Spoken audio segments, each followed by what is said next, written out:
అస్సలాము అలైకుం వరహ్మతుల్లాహి వబర్కాతుహు. ప్రియమైన సోదర సోదరిమణులారా, ఈరోజు మీ ముందు లా ఇలాహా ఇల్లల్లా అంటే అర్థం, వ్యాఖ్యానంతో తెలియజేయాలనుకుంటున్నాను. సోదర సోదరిమణులారా, ఇస్లాం పరిధిలో ఒక వ్యక్తి ఒక కలిమా సద్వచనం పఠించి ప్రవేశిస్తాడని మీకు అందరికీ తెలిసినటువంటి విషయమే. ఆ వచనం కూడా ఎంతో పెద్దది కూడా కాదు, కేవలం కొన్ని పదాలు. లా ఇలాహా ఇల్లల్లాహ్ ముహమ్మదు రసూలుల్లాహ్. ఈ పదాలు నోటితో ఉచ్చరించిన క్షణమే మనిషిలో ఎన్నెన్నో మార్పులు సంభవిస్తాయి. ముందు తిరస్కారిగా ఉన్నతను ముస్లిం అవుతాడు. ముందు గతంలో దేవుని యొక్క ఆగ్రహానికి పాత్రుడైన వాడు ఇప్పుడు అభిమానానికి అర్హుడవుతాడు. ముందు నరకానికి పోవలసినటువంటి వ్యక్తికై ఇప్పుడు స్వర్గద్వారాలు తెరుచుకుంటాయి. ఈ విషయం ఇంతటితో సరిపోదు. ఈ కలిమా కారణంగా మనిషిలోనూ ఎంతో మార్పు వచ్చేస్తుంది. ఈ కలమాను నమ్మి పఠించే వారంతా ఒక ఉమ్మత్ అనుచర సమాజంగాను, మరి దీన్ని తిరస్కరించే వారంతా మరొక సంఘంగా రూపొందుతారు. తండ్రి ఒకవేళ కలిమా స్వీకరించేవాడై ఉండి కొడుకు దీన్ని తిరస్కరించేవాడైతే తండ్రి ఇక తండ్రి కాదు, కొడుకు కూడా కొడుకు కాదు. తండ్రి ఆస్తిలో నుంచి ఆ కుమారుడికి ఎలాంటి భాగము లభించదు. తల్లి చెల్లిండ్రు సైతం ఇతన్ని చూస్తే ఘోష చేస్తారు. కలిమా పఠించే ఒక వ్యక్తి పరాయివాడైన ఈ ఇంటి అమ్మాయిని పెళ్లాడితే అతని సంతానము ఈ ఇంటి సొత్తుకు అరసులవుతారు. కానీ తన సంతానమే అయిన కొడుకు కేవలం కలిమాను స్వీకరించకపోవడం చేత ఎన్నడూ కూడా ఎరుగునంతగా ఏమీ కానివాడైపోతాడు. అంటే ఈ కలిమా ఎంతటి అన్యోన్యంగా అయినా కలిపి బంధువులైన వారిని కూడా పరస్పరం వేరు చేస్తుందన్నమాట. చివరికి పితృ మాతృ సంబంధమైన బంధుత్వాలు సైతం దీని ముందు బహు అల్పమైపోతాయి, అంటే చిన్నవైపోతాయి. ఇంతటి మహత్తరమైనటువంటి భేదం మనిషిలో ఎలా సంభవిస్తుంది కాస్త గమనించండి. కలిమాలో ఏముంది? కొన్ని అక్షరాలు మాత్రమే కదా. లా ఇలాహా ఇల్లల్లాహ్ ఇలాంటివే మరికొన్ని అక్షరాలు. ఈ అక్షరాలను కలిపి మిశ్రమం చేసి నోటితో ఉచ్చరించగానే ఏదైనా మాయ జరుగుతుందా? మనిషి స్థితిగతులే మారిపోవడానికి ఇంతటి చిన్న విషయం వల్ల మనిషిలో భూమి ఆకాశాల వ్యత్యాసం ఏర్పడుతుందా?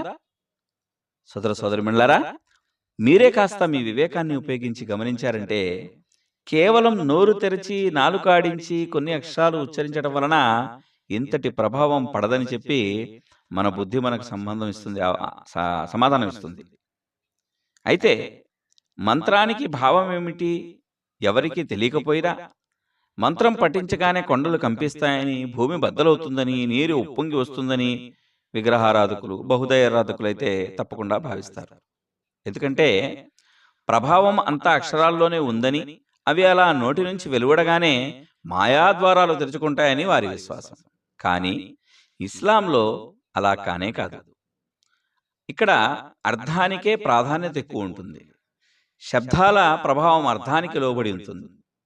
అర్థమే లేకపోతే, అది హృదయం ఆంతర్యాల్లో నాటుకోకపోతే, దాని శక్తి వల్ల మీ భావాలు, అలాగే స్వభావాలు, ప్రవర్తన, ఆచరణలు మారకపోతే కేవలం కొన్ని పదాలు ఉచ్చరించినంత మాత్రాన ఎలాంటి ప్రభావం పడదు. ఈ విషయాన్ని ఒక సాధారణ ఉదాహరణ ద్వారా మీకు నేను వివరిస్తాను. మీకు చలి వేసిందనుకోండి, ఇప్పుడు చలికాలం కదా. నోటితో మీరు దూది పరుపు అంటూ కేకలు వేశారనుకోండి, మీ చలి బాధ తగ్గుతుందా? తగ్గదు. రాత్రంతా 1,00,000 సార్లు మీరు దూది పరుపు అని చెప్పినా అది తగ్గదు. కానీ పరుపులో దూది నింపి దాన్ని ఉపయోగించారంటే చలివేయడం తగ్గుతుంది. మీకు దాహం అవుతుందనుకోండి, అప్పుడు పొద్దస్తమానం మీరు నీళ్లు అని కేకలు వేసుకుంటూ ఉంటే దాహం తీరదు. కానీ ఒక్క నీటి గుక్క తాగారంటే లోని మంట వెంటనే చల్లారుతుంది. మీకు జలుబు జ్వరం వచ్చిందనుకోండి, ఈ స్థితిలో కషాయం కషాయం అంటూ జపం చేశారంటే మీ జలుబు జ్వరం ఏమాత్రం తగ్గుదల పట్టదు. అలాగే కాషాయం తయారు చేసి తాగారంటే జలుబు జ్వరం అంతా తగ్గిపోతాయి. కలిమాయే తయ్యబా అంటే లా ఇలాహ ఇల్లల్లా ఈ యొక్క శిష్టవచనంలోనూ అంతే.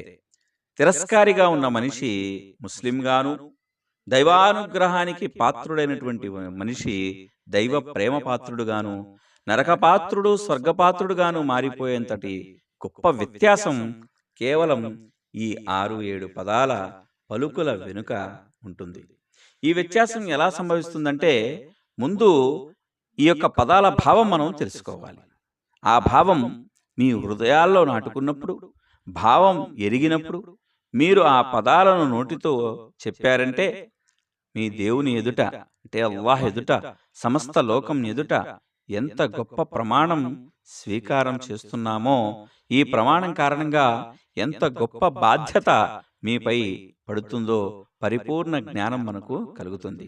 దీన్ని అర్థం చేసుకుంటూ మీరు ప్రమాణం చేస్తే ఆ తరువాత మీ భావనలపై, ఊహలపై, పూర్తి జీవితంపై ఈ కలిమ ఆధిపత్యమై ఉండాలి. దాని మీదట మీ మనోమస్తిష్కాల్లో ఈ కలిమాకు భిన్నమైన ఏ విషయానికైనా మీలో చోటివ్వకూడదు. ఈ కలిమాకు విరుద్ధమైన ప్రతి మాట అబద్ధమైనదని, ఈ కలిమా మాత్రం సత్యమైందని మీరు చిరకాలానికి ఒకే పరిపూర్ణ నిర్ణయం తీసుకోవాలి. అంటే మనం మరణించేంత వరకు మీ జీవితంలోని కార్యకలాపాలన్నింటిలో ఈ కలిమా మాత్రమే సర్వాధికారిగా ఉండాలి. ఈ కలిమా స్వీకారానికి అనంతరం ఇష్టమైనదంతా చేయడానికి మీరు తిరస్కారుల వల్లే స్వేచ్ఛా విహారాలు కాక ఈ కలిమాకు బద్ధులై ఉండాలి. ఇది చేయమన్న దాన్నే చేయాలి, ఇది నిషేధించిన దాన్నే త్యజించాలి. ఇది కలిమాను పఠించడం అంటే ఈ విధంగా కలిమాను పఠించినప్పుడు మనిషి ముస్లిం అవుతాడు. ఇంకా ఇలా పఠించి దాన్ని స్వీకరించినప్పుడే మనిషిలో నేను ఇంతకుముందు ప్రస్తావించినటువంటి గొప్ప వ్యత్యాసం కలుగుతుంది, ఏర్పడుతుంది. ఇక కలిమా భావం ఏమిటో, దాన్ని పఠించి మనిషి దేన్ని స్వీకరిస్తాడో, మరి దీన్ని స్వీకరించగానే దేనికి బద్ధుడైపోతాడో వివరిస్తాను, మీకు వినండి. కలిమా భావం ఏమిటంటే లా ఇలాహా ఇల్లల్లాహ్. లా ఇలాహా ఇల్లల్లాహ్ అంటే అల్లాహ్ తప్ప వేరే ఇతర ఏ దేవుడు లేడు. ఇలాహ్ అనే పదం ఇక్కడ ఉంది, దానికి దేవుడని అర్థం వస్తుంది. దేవుడు అంటే ఏంటి? యజమాని, అధికారి, శాసనకర్త, సృష్టికర్త, పాలకుడు, పోషకుడు, ప్రార్థనలను ఆలకించి ఆ ప్రార్థనలను విని వాటిని ఆమోదించేవాడు, ఆరాధనకు అర్హుడైనవాడు అని అర్థం. ఇక లా అంటే ఇలాహ ఇల్లల్లా, లా ఇలాహ ఇల్లల్లా అన్నదానికి భావం ఏమిటంటే ఈ ప్రపంచం దైవం లేకుండానే ఉనికిలోనికి రాలేదు, మరి దీనికి అనేక దైవాలు కూడా లేరు. వాస్తవానికి దేవుడున్నాడు, ఆ దేవుడు ఒక్కడే, ఆ ఏకైక దైవం తప్ప వేరుగా మరి దేనికి దైవత్వం అనేది లేనేలేదు అనే మొదటి విషయాన్ని మీరందరూ నేను అంగీకరించాలి. కలిమా పఠించి మనం అంగీకరించినటువంటి రెండో విషయం ఏంటంటే ఆ ఏకైక దేవుడే మనందరికీ కూడా సర్వ జగత్తుకు ప్రభువు. అంటే ప్రభువు అంటే పాలకుడు, పోషకుడు, పరిరక్షకుడు. మీరు మీ సర్వస్వం ఇంకా ప్రపంచంలోని యావత్తు సామాగ్రి ఆయనదే. సృష్టికర్త ఆయనే, దాత ఆయనే, జనన మరణాలు జరుగుతాయి ఆయన ద్వారా, మరి ఆయన ద్వారానే కష్ట సుఖాలున్నాయి, అవి కలుగుతాయి.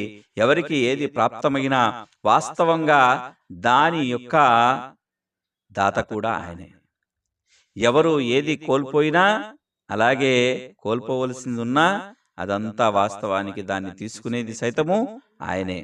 భీతి చెందవలసింది కూడా, మనం భయపడవలసింది కూడా ఆయనకే. అర్థించవలసింది కూడా మనం ఆయననే.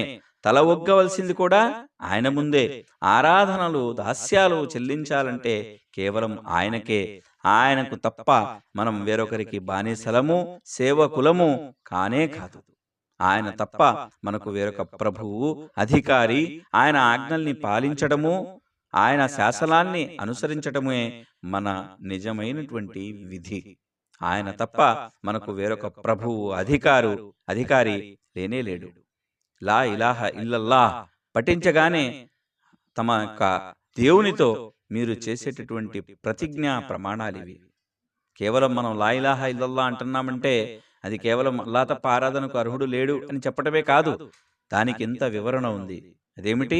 ఎవరు దైవాలు లేరని, దేవుడు ఒక్కడేనని, ఆ దైవం తప్ప వేరుగా మరి దేనికి దైవత్వం కూడా లేదని, ప్రభువు అని, ఆయన సృష్టికర్త అని సమస్తము ఈ యొక్క విశ్వాసము మనం కలిగి ఉండాలి. కాబట్టి అది స్వర్గలోక సాక్ష్యంగా మనం చేస్తాం.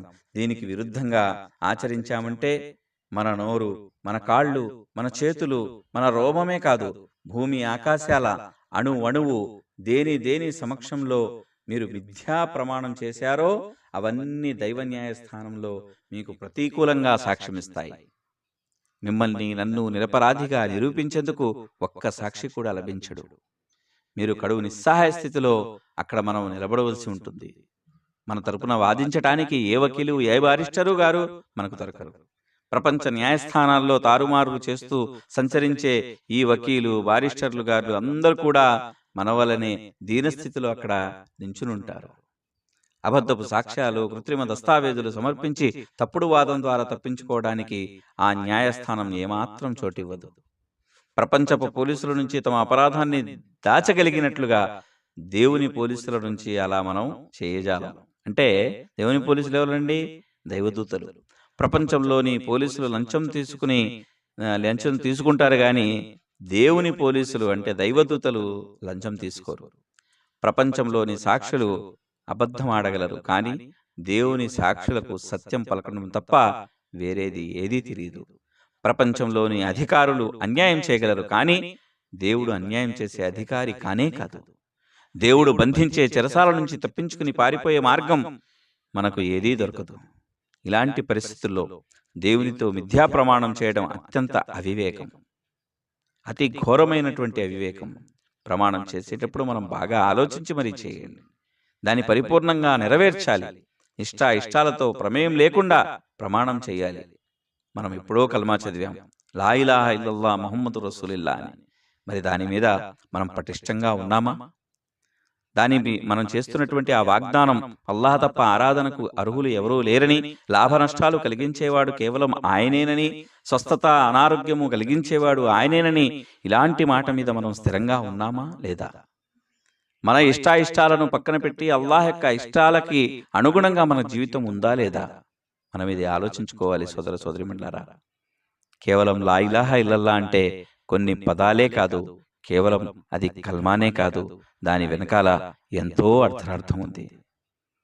కాబట్టి దాన్ని మనం ప్రమాణం చేశామంటే మన ఇష్టాలతో ప్రమేయం లేకుండా మనం ప్రమాణం చేయవలసిందే. అప్పుడు మనపై ఎలాంటి బలవంతం లేదు. ఎందుకంటే ఇలా ఒట్టి నోటి ప్రమాణాన్ని చేయడం కేవలం వ్యర్థం. మనం ప్రమాణం చేశామంటే లా ఇలాహ ఇల్లల్లా అని మన నోటితో మనం సాక్ష్యం చెప్తున్నామంటే, మనం కల్మా చదువుతున్నామంటే, ఆ విధంగా సర్వసృష్టికర్త అయినటువంటి అల్లాహపై మనం ప్రగాఢమైనటువంటి అచంచలమైనటువంటి విశ్వాసాన్ని కలిగి ఉన్నామా లేదా అనేది మొదటిగా మనం మన అంతరాత్మకు కూడా సమాధానం చెప్పాలి. రేపు సృష్టికర్త అయినటువంటి అల్లాహ్ ముందు మనం చేయవలసినటువంటి ఆ యొక్క అల్లా ముందు మనం నిలబడి చెప్పుకోవాల్సినటువంటి మన కర్మలకు చెప్పుకోవాల్సినటువంటి అక్కడ సమాధానాలు కూడా ఉన్నాయి. దాని గురించి మనం అడగాలి, ఆలోచించాలి. అల్లా ప్రశ్నించేటటువంటి ఆ ప్రశ్నలకు మనం సమాధానం చెప్పకపోయినా మన యొక్క అవయవాలు, శరీర అవయవాలకు మాట్లాడేటటువంటి అవకాశాన్ని ఇవ్వటం జరుగుతుంది. అవి మనకు సృష్టికర్త అయినటువంటి అల్లాహ్ ముందు సాక్ష్యాన్ని చెప్తాయి. కాబట్టి మనము తప్పించుకోలేము. కాబట్టి మనం ఈ కల్మాని మనస్ఫూర్తిగా చదివి దీనిపై ఆచరణ చేసి, అలాగే ఇతరులకు కూడా దీని యొక్క అర్థాన్ని మనము తెలియజేసి మనం జీవితం గడిపేటటువంటి సద్బుద్ధిని మా అల్లాహ్ సుబ్హానహు వ తఆలా మనందరికీ కూడా కలిగించాలని మనస్ఫూర్తిగా నేను అల్లాహ్తో దువా చేస్తూ నా యొక్క మాటను ముగిస్తున్నాను. వాఖిరు దావానా అల్హమ్దులిల్లాహి రబ్బిల్ ఆలమీన్. అస్సలాము అలైకుం వరహ్మతుల్లాహి వబరకాతుహు.